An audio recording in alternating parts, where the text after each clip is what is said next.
اے مسلمان اگر شاہ امم تیرے ہیں، اے مسلمان اگر شاہ امم تیرے ہیں، یہ جہاں چیز ہے کیا لوح و قلم تیرے ہیں، یہ جہاں چیز ہے کیا لوح و قلم تیرے ہیں۔ وہ تیری فطرت میں ہے گر حب نبی کا جوہر، تیری فطرت میں ہے گر حب نبی کا جوہر، پھر تو ہر ایک بلندی پہ قدم تیرے ہیں، پھر تو ہر ایک بلندی پہ قدم تیرے ہیں۔ اور دیکھیں اللہ اور اس کے رسول کی جب رضا حاصل ہو جاتی ہے تو پھر کیا ہوتا ہے؟ فرمایا تجھ سے راضی ہے جو اللہ و رسول اے مومن، تجھ سے راضی ہے جو اللہ و رسول اے مومن، پھر تو دارین کی عزت کے حرم تیرے ہیں، پھر تو دارین کی عزت کے حرم تیرے ہیں۔ عزیزان ملت اسلامیہ، میں نے جس آیت کریمہ کی تلاوت کرنے کا شرف حاصل کیا وہ آیت کریمہ اس بات کی دعوت دیتی ہے، اس بات کی طرف اشارہ کرتی ہے کہ معاشرے کو صالح بنایا جائے، معاشرے کو باوقار بنایا جائے۔ اور جب تم بھول جاؤ کہ معاشرے کو صالح کیسے بنانا ہے، باوقار کیسے بنانا ہے، تو قرآن کی اس آیت کی طرف رجوع کر لینا۔ تمہیں اس سے وہ مفادات ملیں گے، وہ روشنی اور وہ ہدایت اور وہ چراغ میسر آئے گا جس کے ذریعے سے تم گمگشتگان راہ کو راہ ہدایت پر لے آؤ گے۔ معاشرے کی تشکیل کے لیے بہت سارے پہلوؤں پر گفتگو کی ضرورت ہے۔ اولاً تو جانے معاشرہ کہتے کسے ہیں؟ معاشرہ انسانی اجتماع، انسانی برادری کے اجتماع کا نام معاشرہ ہے۔ جہاں بنی نوع آدم کا اجتماع ہوتا ہے تو ان کی اجتماعیت کو معاشرے سے تعبیر کیا جاتا ہے۔ اور جب بنی نوع آدم کی اجتماعیت کا نام معاشرہ ہے، افراد کی اجتماعیت کا نام معاشرہ ہے، تو افراد کی اصلاح سے ہی معاشرہ صالح بنے گا۔ جب ہم افراد یعنی ایک ایک فرد کی اصلاح کریں گے تبھی جا کر معاشرہ، ہمارا معاشرہ، ہمارا سماج مکمل طور پر صالح بنے گا۔ آج ہمارے معاشرے میں ہر طرف بدامنی پھیلی ہوئی ہے، بددیانتی پھیلی ہوئی ہے، غیبت ہے، حسد ہے، چغل خوری ہے اور دیگر غیر شرعی اعمال و افعال نظر آتے ہیں۔ یہی سبب ہے کہ آج ہمارے مابین سے سکھ و شانتی، امن و امان رخصت ہوتا چلا جا رہا ہے۔ اس سکھ اور شانتی کو، اس امن کو، اس وقار کو واپس لانے کے لیے ہمیں کون سا لاہی عمل اپنانا پڑے گا؟ ہمیں کن راستوں کو اختیار کر کے ان تمام تر مفاسد کا قلع کما کرنا پڑے گا؟ ہم یہ کیسے کر سکتے ہیں؟ تو عزیزوں، یہ بات بالکل بدیہی ہے، یہ بات بالکل واضح ہے کہ ماضی میں ہم مومنوں کا جو وقار تھا، ہم مومنوں کی جو عزت تھی، ہر جگہ ہمارا جو تسلط تھا، ہر جگہ ہم نظر آتے تھے، اس کی وجہ یہ تھی کہ ہمارے ہاتھوں میں اللہ کے رسول صلی اللہ علیہ وسلم کا دامن مبارکہ تھا، ہمارے عملیات ارشادات نبوی کے عین مطابق تھے، ہماری صبح و شام اللہ کے رسول صلی اللہ علیہ وسلم کی سنت و سیرت میں ڈھلی ہوئی تھی۔ یہی وجہ تھی کہ ہم ماضی میں باوقار تھے۔ اللہ رب العزت خود ارشاد فرماتا ہے کہ اے میرے بندو، اے میرے مومنوں، اگر تم میری دین کی مدد کرو گے، میری دین کی نصرت کرو گے تو میں غیب سے تمہارے لیے مدد اور نصرت نازل کرتے ہوئے نظر آؤں گا۔ اور ایک جگہ اور ارشاد فرماتا ہے اگر تم معاشرے میں، سماج میں باوقار مومن بن کر زندگی گزارنا چاہتے ہو، اگر تم معاشرے میں باوقار بن کر زندگی گزارنا چاہتے ہو تو سچے اور پکے مومن بن جاؤ، تمہیں باوقار زندگی میسر آ جائے گی۔ اسی لیے تو آج سے 100 سال پہلے اعلیٰ حضرت عظیم البرکت عظیم المرتبت مجدد دین و ملت شاہ امام احمد رضا خان فاضل بریلوی نے فرمایا تھا ان کے جو ہم غلام تھے خلق کے پیشوا رہے، ان کے جو ہم غلام تھے خلق کے پیشوا رہے، ان سے پھرے جہاں پھرا آئی کمی وقار میں۔ جان لو کہ جس کو بھی دنیا میں عزت ملتی ہے، جس کو بھی دنیا میں شہرت ملتی ہے، وہ اللہ کے رسول صلی اللہ علیہ وسلم کے در دولت سے ملتی ہے۔ جس کو بھی دنیا میں وقار اور عزت کی نظروں سے دیکھا جاتا ہے، وہ اللہ کے رسول صلی اللہ علیہ وسلم کے دامن کرم سے وابستہ ہونے کے بعد دیکھا جاتا ہے۔ آپ ماضی کے اسلاف کی تاریخوں کو اٹھا کر دیکھو، آپ ان کو اٹھا کر دیکھو، ان کی تاریخوں، ان کی سوانح حیات کو اٹھا کر پڑھو، جنہوں نے دنیا پر حکومت کی ہے، جن کا سکہ پوری دنیا میں چلا کرتا تھا۔ حضرت عمر فاروق اعظم رضی اللہ تعالیٰ عنہ ایک مقام سے گزرتے ہیں، مقام سے گزرتے ہوئے ایک مقام آتا ہے، ایک وادی آتی ہے۔ حضرت عمر فاروق اعظم رونے لگتے ہیں، حضرت عمر فاروق اعظم بلک بلک کر روتے ہیں، بچوں کی طرح تڑپ تڑپ کر روتے ہیں۔ حضرت عمر فاروق اعظم کا جو غلام ان کے ساتھ میں ہوتا ہے کہتا ہے آقا آپ ملک کے حکمران ہیں، آپ بادشاہ ہیں، آپ بادشاہ ہونے کے بعد اس طریقے سے بچوں کی طرح رو رہے ہیں، بلک بلک کر رو رہے ہیں، اس کی وجہ کیا ہے، اس کا سبب کیا ہے؟ حضرت عمر فاروق اعظم فرماتے ہیں اے میرے اسلم، اے میرے غلام، تم نہیں جانتے ہو یہ وہ مقام ہے جس مقام پر ایک بار میرے باپ خطاب نے کہا تھا کہ اے عمر ان 6 اونٹوں کو لائن سے لگا دو۔ حضرت عمر فاروق اعظم فرماتے ہیں میرے باپ کے خطاب کے حکم پر میں ان 6 اونٹوں کو لائن سے لگانے چلا، جب میں آگے کے 3 اونٹوں کو سیدھا کرتا تھا تو پیچھے کے اونٹ ٹیڑھے ہو جاتے تھے، اور جب پیچھے کے اونٹوں کو سیدھا کرتا تھا تو آگے کے اونٹ ٹیڑھے ہو جاتے تھے۔ یہی جب پیچھے کے اونٹوں کو سیدھا کرتا تو آگے کے اونٹ ٹیڑھے ہو جاتے تھے۔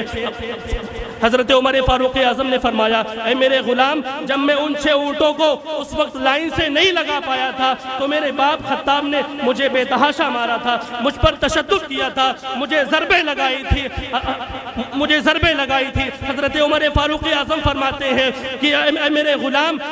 غلام وہ ایک وقت تھا جس وقت یہی عمر 6 اونٹوں کو نہ سنبھال پاتا تھا، اور جب یہی عمر دامن مصطفیٰ سے وابستہ ہو گیا ہے، اللہ کے رسول صلی اللہ علیہ وسلم کے دامن کرم کو پکڑ لیا ہے، تو وہی عمر جس سے 6 اونٹ سنبھالے نہ سنبھلتے تھے، آج وہی عمر آدھی دنیا سے زیادہ پر حکومت کر رہا ہے۔ آج وہی عمر آدھی دنیا کو سنبھالے ہوئے ہے، وہی عمر آدھی دنیا پر حکومت کرتا ہوا نظر آ رہا ہے۔ تو پتہ چلا کہ فضائے بدر پیدا کر فرشتے تیری نصرت کو، فضائے بدر پیدا کر فرشتے تیری نصرت کو، اتر سکتے ہیں گردوں سے قطار اندر قطار اب بھی اگر مومن اپنے وقار کو واپس پانا چاہتے ہیں، اپنے قبضے اور تسلط کو واپس پانا چاہتے ہیں تو دامن رسول سے وابستہ ہونا پڑے گا، نبی کے ارشادات کو اپنے معمولات میں شامل کرنا پڑے گا۔ اسی لیے ہم اگر معاشرے کو صالح بنانا چاہتے ہیں، نیک بنانا چاہتے ہیں، تو اس کے لیے ضرورت ہے کہ آج بھی ہم اجتماعی طور پر، اشتراکی طور پر اگر ہم تگ و دو کریں، کوشش کریں کہ اپنے معاشرے کو اچھا بنا سکیں، تو یقیناً اللہ رب العزت آپ کو اپنی رحمتوں سے مایوس نہیں کرے گا۔ اللہ خود قرآن مقدسہ میں ارشاد فرماتا ہے وَالَّذِينَ جَاهَدُوا فِينَا لَنَهْدِيَنَّهُمْ سُبُلَنَا، اے میرے عزیزوں، اے میرے مومنوں، تم میں سے جو بھی میرے راستے کی طرف کوشش کرے گا، تگ و دو کرے گا، سعی کرے گا، تو میں ضرور اسے ایک اچھا راستہ دکھاتا ہوا نظر آؤں گا، میں ضرور اسے جو ہے ایک صالح راستہ دکھاتا ہوا نظر آؤں گا۔ تو ہمیں اور آپ کو ضرورت ہے کہ اگر معاشرے کو صالح بنانا ہے تو افراد کی ہمیں پہلے اصلاح کرنی ہوگی، اور افراد کی اصلاح کے لیے، معاشرے کو صالح بنانے کے لیے قرآن نے کیا فرمایا؟ قرآن نے فرمایا تمہیں شروعات کہاں سے کرنی ہوگی؟ اٹھاؤ قرآن مقدسہ، قرآن فرماتا ہے یا ایھا الذین آمنوا قوا انفسکم واہلیکم نارا۔ اگر معاشرے کو صالح بنانا ہے، اچھا بنانا ہے، تباہ کاریوں سے محفوظ رکھنا ہے، تو قرآن فرماتا ہے تمہیں اپنے گھر سے ابتدا کرنی پڑے گی۔ اپنے گھر کو پہلے صالح بنانا ہوگا، اپنے اہل و عیال کو بربریت سے، عذاب سے محفوظ کرنا ہوگا۔ اللہ فرماتا ہے یا ایھا الذین آمنوا قوا، اے ایمان والو بچاؤ، انفسکم اپنے آپ کو، واہلیکم اپنے اہل و عیال کو، نارا جہنم سے، اپنے اہل و عیال کو جہنم سے بچاؤ، ان کی حفاظت کرو۔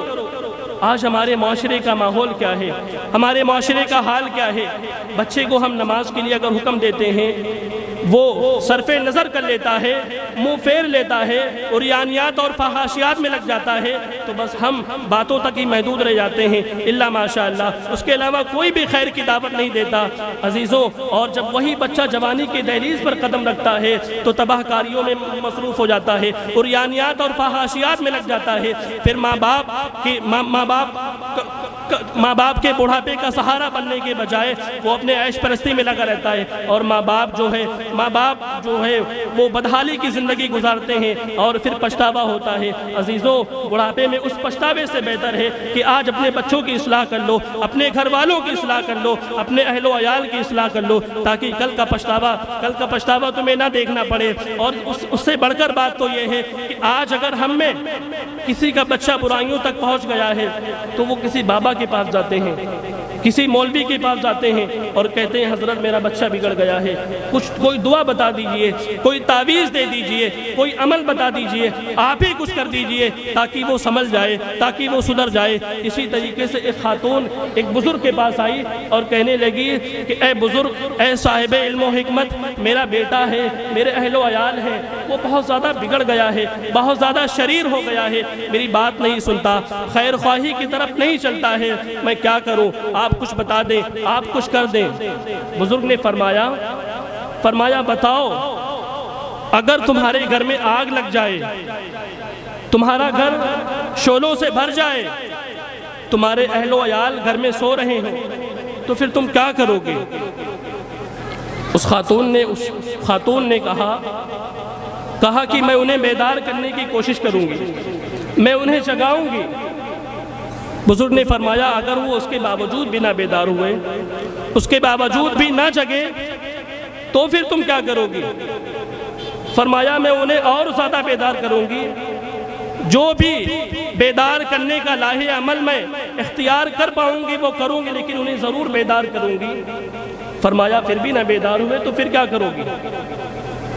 فرمایا میں انہیں ان کے گریبان سے پکڑ کر باہر گھسیٹتی ہوئی لے کر چلی آؤں گی، میں انہیں ان شعلوں سے گھسیٹتی ہوئی باہر نکال کر چلی آؤں گی۔ بزرگ نے فرمایا کہ تم دنیا کی آگ سے بچانے کے لیے اتنی زیادہ کوششیں کر سکتی ہو، اتنی زیادہ تکودو کر سکتی ہو کہ تم ان پر تشدد بھی کر سکتی ہو، انہیں جھنجھوڑ بھی سکتی ہو، ضربیں بھی لگا سکتی ہو، انہیں گھسیٹ کر باہر بھی لا سکتی ہو۔ جب تم دنیا کی آگ سے بچانے کے لیے اتنی کوششیں کر سکتی ہو تو جہنم کی آگ جو اتنی خطرناک ہے، جس کے بارے میں فرمایا جاتا ہے کہ اسے ہزاروں سال تک دہکایا گیا، وہ سرخ ہو گئی، پھر دہکایا گیا تو پھر سفید ہو گئی، پھر دہکایا گیا ہزاروں سال تک تو وہ نیری کالی ہو گئی۔ وہ آگ اتنی سخت آگ ہے جس سے دنیا کی آگ خود پناہ مانگتی ہے۔ بزرگ نے فرمایا کہ تم اپنے بچے کو دنیا کی آگ سے بچانے کے لیے اتنی کوششیں کر سکتی ہو تو تم جہنم کی آگ سے بچانے کے لیے کیوں اس پر ضربے نہیں لگاتی ہو، کیوں اس کے ساتھ تشدد نہیں کرتی ہو، کیوں اس کے گریبان کو پکڑ کر تم مسجدوں کے دروازے تک چھوڑ کے نہیں آتی؟ عزیزوں، تو یہ سب ہمارے ذہن کی کمزوریاں ہیں، یہ خود اسیری کی باتیں ہیں، اپنے آپ میں قید ہو جانے کی باتیں ہیں، اپنے دامن کو چھڑا لینے کی باتیں ہیں۔ ہمیں ان باتوں سے باز آنا پڑے گا اور کوششیں کرنی پڑے گی، اپنے معاشرے کو صالح بنانے کے لیے اپنے گھر سے اصلاح کی کوشش کرنی پڑے گی۔ ایک دوسرا موضوع جو بہت ہی زیادہ اصلاح طلب ہے، جس کی ضرورت ہے معاشرے میں، وہ ہے خدمت خلق، سوشل ورک۔ اللہ کے رسول نے خود فرمایا ہے خیر الناس من ينفع الناس، تم میں بہتر وہ شخص ہے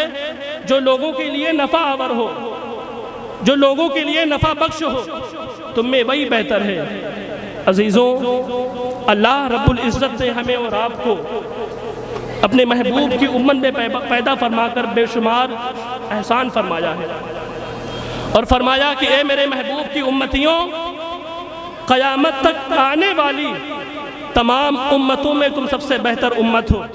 اور قرآن نے فرمایا کنتم خیر امت اخرجت للناس، تم بہترین امت ہو جو لوگوں کی بھلائی کے لیے نکالی گئی ہو، لوگوں کی خیر خواہی کے لیے پیدا کی گئی ہو۔ قیامت تک آنے والی جتنی بھی امتیں ہیں یا جو امتیں گزر گئیں، ان تمام امتوں میں سب سے افضل و اعلیٰ، سب سے برتر و بالا جس امت کو وقار دیا گیا ہے وہ اس امت کو دیا گیا ہے۔ اس امت کو یہ وقار دیا کیوں گیا؟ اس امت کو یہ عظمت ملی کیوں؟ تو عزیزوں، اس امت کو یہ وقار کیوں ملا؟ اسی آیت کریمہ سے یہ بات واضح ہو جاتی ہے۔ اس آیت کریمہ پر غور کریں۔ اللہ نے فرمایا اخرجت للناس، تم لوگوں کے لیے نکالی گئی ہو، لوگوں کی خیر خواہی کے لیے نکالی گئی ہو، دنیا میں رہنے اور بسنے والے ہر مذہب و ملل، ہر تہذیب و ثقافت کے ساتھ جذبہ رواداری رکھنے کے لیے نکالی گئی ہو، تو اپنی بساط کے مطابق خدمت خلق کرو، لوگوں کی ضرورت بن کر زندگی گزارو، سماج اور معاشرے میں لوگوں کی ضرورت بن کر رہو، اور جب تمہارے اندر خدمت خلق کا جذبہ پیدا ہو جائے گا تو یہ جو آج ہمیں ملک سے نکالنے کی بات ہو رہی ہے، ملک سے بھگانے کی بات ہو رہی ہے، جب ہم خدمت خلق کریں گے، لوگوں کے ساتھ حسن برتاؤ پیش کریں گے، تو جو لوگ آج ہمیں معاشرے سے نکالنے کی بات کر رہے ہیں، ملک بدر کرنے کی بات کر رہے ہیں، جب وہ لوگ یہ باتیں کریں گے اور ہمارا رویہ خدمت خلق کا ہوگا تو انہی کی قوم سے 50 ایسے افراد کھڑے ہوں گے جو یہ کہیں گے کہ یہ ملک سے نہیں جا سکتے ہیں، چونکہ یہ ہمارے ملک کی ضرورت ہے، ان کے وجود سے ہمارے وطن کی خوشحالی منسلک ہے، اس لیے یہ نہیں جا سکتے ہیں۔ اور محض یہ بات نہیں ہے، آپ ماضی کی تاریخ کو اٹھا کر پڑھیں، میں اپنی آخری بات پیش کروں گا، آپ ماضی کی تاریخ کو اٹھا کر پیش کریں۔ حضرت ابوبکر صدیق رضی اللہ تعالیٰ عنہ مکہ کی سرزمین پر جلوہ فرما ہے، اسلام کا ابتدائی دور ہے، حضرت ابوبکر صدیق رضی اللہ تعالیٰ عنہ چھپ چھپ کر اپنے رب کو یاد کرتے ہیں، رب کی تسبیحات بلند کرتے ہیں، اپنے رب کی عبادت کر رہے ہیں، لیکن جب کافروں کو، مشرکوں کو حضرت ابوبکر صدیق کی اس عبادت کا پتہ چل گیا، ان کی تسبیحات کا علم ہو گیا، تو کافروں اور مشرکوں نے شرارتیں کرنی شروع کی، حضرت ابوبکر صدیق کی عبادت اور ان کی ریاضت پر پابندیاں لگانے کی کوشش کرنے لگے۔ حضرت ابوبکر صدیق کے لیے مکہ کی زمین کو تنگ کرنا شروع کر دیا۔ البدایہ والنہایہ کے اندر حضرت علامہ ابن کثیر لکھتے ہیں، فرماتے ہیں فلما ابتلى المسلمون خرج ابو بکر مہاجرا نحو ارض الحبشہ فلما بلغ برق الدماغ لقيه ابن الدغنا وهو سید القارى فقال اين تريد يا ابا بکر۔ حضرت ابو بکر صدیق رضی اللہ تعالیٰ عنہ جب مکہ میں تنگ آ گئے اور مکہ کی سرزمین ان کے رب کو یاد کرنے کے لیے ان پر تنگ کر دی گئی، حضرت ابو بکر صدیق حبشہ کی طرف ہجرت کرنے لگے، اور حبشہ کی طرف ہجرت کر کے جب جانے لگے تو راستے میں ایک شخص سے ملاقات ہوئی جس کا نام ابن الدغنا تھا، ابن دغنا تھا، اور وہ کافروں کا سردار تھا، مشرکوں کا سردار تھا۔ اس نے کہا این ترید یا ابا بکر، اے ابو بکر تم کہاں جا رہے ہو، کہاں کا ارادہ ہے، کہاں کا قصد ہے؟ حضرت ابوبکر صدیق فرماتے ہیں تمہاری قوم کے لوگوں نے مجھے ملک سے نکال دیا ہے، تمہاری قوم کے لوگوں نے مجھے میرے رب کی عبادت و ریاضت کرنے سے منع کر دیا ہے۔ حضرت ابوبکر صدیق نے جب یہ فرمایا تو وہ کافروں کا سردار تھا، وہ مشرکوں کا سردار تھا، اس نے جب یہ بات سنی تو اس نے برجستہ کہا اے ابو بکر تم ہمارے قوم سے نہیں جا سکتے ہو، چونکہ تم ہمارے قوم کی ضرورت ہو، اگر تم چلے گئے تو ہمارے سماج کی رونقیں چلی جائیں گی۔ اے ابو بکر تم جیسے انسان کو، تم جیسے شخص کو سماج سے نہیں نکلنا چاہیے اور نہ ہی کسی کو نکالنا چاہیے، چونکہ تم جیسے لوگ اپنے لیے کم جیتے ہیں، دوسروں کے لیے زیادہ جیتے ہیں۔ اے ابو بکر اگر تم چلے گئے تو چونکہ تم غریب اور معدوم، نادار و مجبور کے لیے کماتے ہو، اگر تم چلے گئے تو لوگوں کے گھروں کے چولہے کیسے روشن ہوں گے؟ اے ابو بکر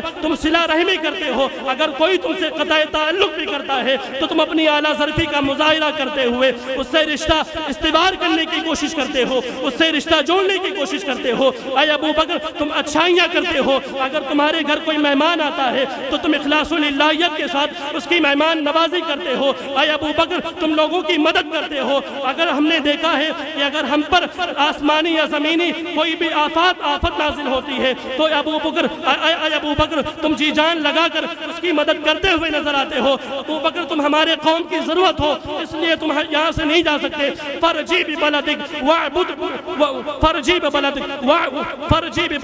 وعبد بربک، اے ابو بکر تم اپنے قوم کی طرف لوٹ جاؤ، اپنے شہر کی طرف لوٹ جاؤ، اور اسی شہر میں جا کر، شہر مکہ میں رہ کر تم اپنے رب کی عبادت کرو، اپنے رب کی ریاضت کرو۔ میں دیکھتا ہوں کہ کون تمہیں قوم سے نکالتا ہے، کون تمہیں شہر سے نکالتا ہے۔ اے ابو بکر میں تمہیں امان دیتا ہوں، اگر کسی نے تم پر حملہ بھی کیا تو میں تمہارے سامنے سینہ سپر ہو کر پیش ہو جاؤں گا۔ عزیزان ملت اسلامیہ، غور کرنے کی بات ہے، یہ تاریخ کی بات ہے، اور یہ غیروں کی تاریخ نہیں ہے، یہ ہماری تاریخ ہے۔ حضرت ابو بکر صدیق کو ان کافروں نے یہ جو فضائل دیے، یہ جو خصائل دیے، یہ کس بنیاد پر تھا؟ کیا حضرت ابو بکر صدیق رضی اللہ تعالیٰ عنہ جو ہے مسلمانوں کا بوجھ اٹھایا کرتے تھے، مسلمانوں کی مہمان نوازی کیا کرتے تھے؟ اس وقت تو یا تو مشرکین ہوا کرتے تھے یا تو موحدین ہوا کرتے تھے، لیکن حضرت ابو بکر صدیق نے اپنے دل کے دروازے کو کشادہ کر کے اور اللہ کے رسول کی اس حدیث کو پیش نظر رکھ کے کیا اپنے کیا بیگانے سب کے ساتھ اچھائیوں کا رویہ پیش کیا، خدمت خلق کے لیے جو ہے ہر وقت تگودو کیا کرتے تھے، کوشاں رہا کرتے تھے۔ تو ان کے معاشرے نے، ان کے سماج نے انہیں یہ وقار دیا تھا، اور یہ ہماری ہی تاریخ ہے۔ آج اگر ہم بھی معاشرے میں لوگوں کی ضرورت بن کر رہیں، خدمت خلق کرتے رہیں، تو یقیناً اپنے غیروں کی دلوں میں بھی ہماری عزت اور وقار کے پرچم لہرائیں گے۔ اللہ رب العزت کی بارگاہ میں دعا ہے، مولا ہمیں معاشرے کو صالح بنانے کی، تمام تر لاہی عمل اور تمام تر جو ہے معاملات کو اپنانے کی توفیق و توفیق عطا فرمائے۔